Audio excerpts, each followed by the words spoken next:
Grieving comes in waves and it changes from one minute to the next, from one day to the next, and within weeks or months and years.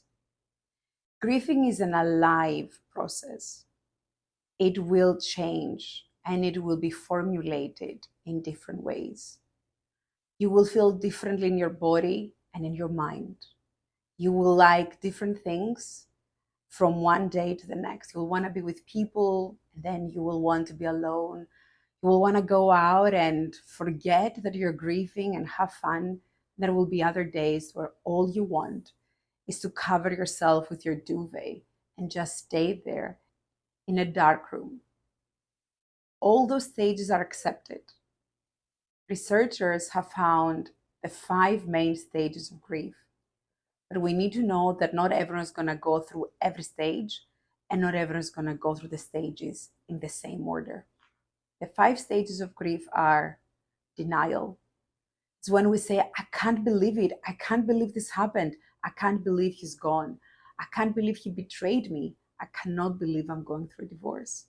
I cannot believe that my kids have all gone away to study and start their own lives. That stage is very difficult, and it's sometimes not the first stage. When we accept what has happened, the fact has at least taken place, then we can start going on to the other stages. Another stage is anger. Pain will always lead to anger, because anger is a forceful emotion. You feel something, you're alive, and you are reacting.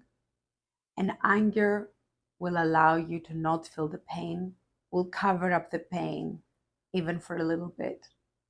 And we all prefer to be angry than to be in the desperate waves of pain. Embrace anger, but also know that anger at some point needs to be replaced by the space to grieve and experience the pain of the loss.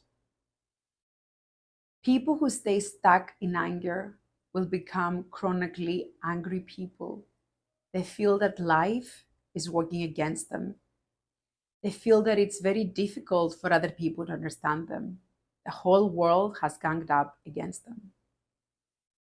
It is a protective stage, because as long as you're in anger, you cannot access your pain fully. Sometimes people get stuck in anger because they're terrified of the immense, deep pain that they could experience. But when we're angry, we're straining our body and we're straining our mind. And it's difficult to enjoy life when you're angry, because you trust no one and you have faith in no one, and especially in life.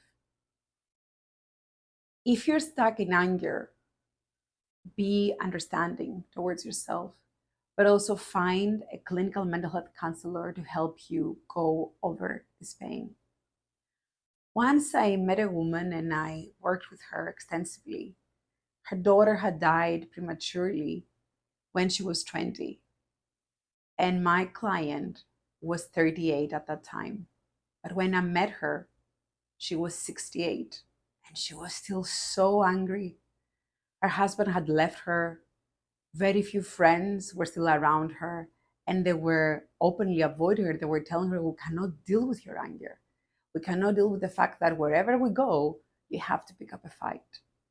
It took her a very long time to be convinced to release the anger, because she was terrified that if the anger was gone, the pain would make her body break in a million pieces, and she would no longer be in a position to continue living. She felt that her anger was keeping her alive.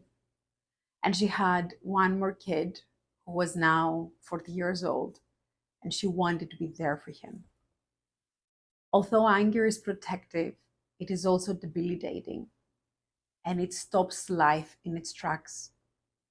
Move through the anger, and the pain you're terrified of experiencing is probably going to be not as immense and not forever as you're imagining. Another stage of grieving is bargaining.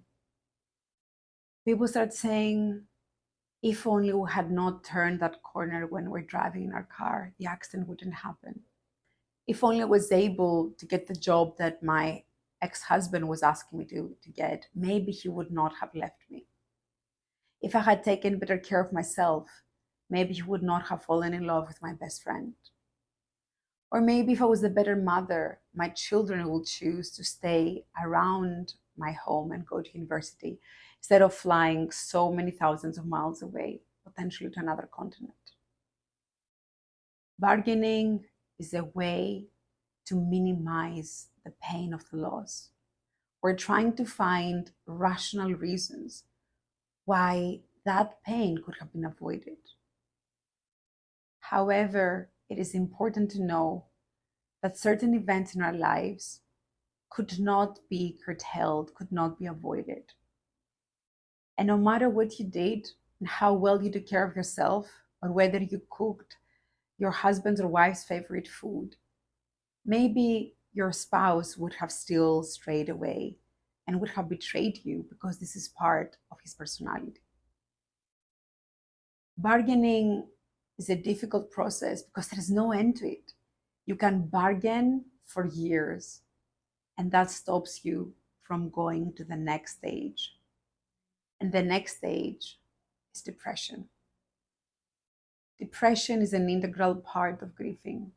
Depression has many faces. Not everyone experiences depression the same way.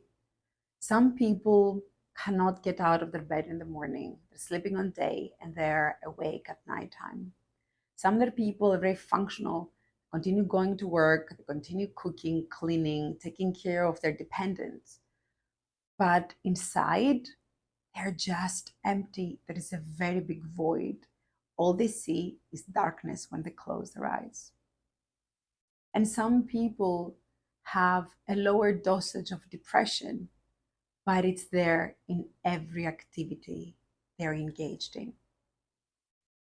Depression is part of grieving and it's very difficult to not engage in it, but you can overcome it. You can understand depression and you can understand the grieving process. Whilst you acknowledge it and whilst you give it space, always knowing that in the future, your goal is to go back to living a fully joyful, functional, fulfilling, and satisfying life.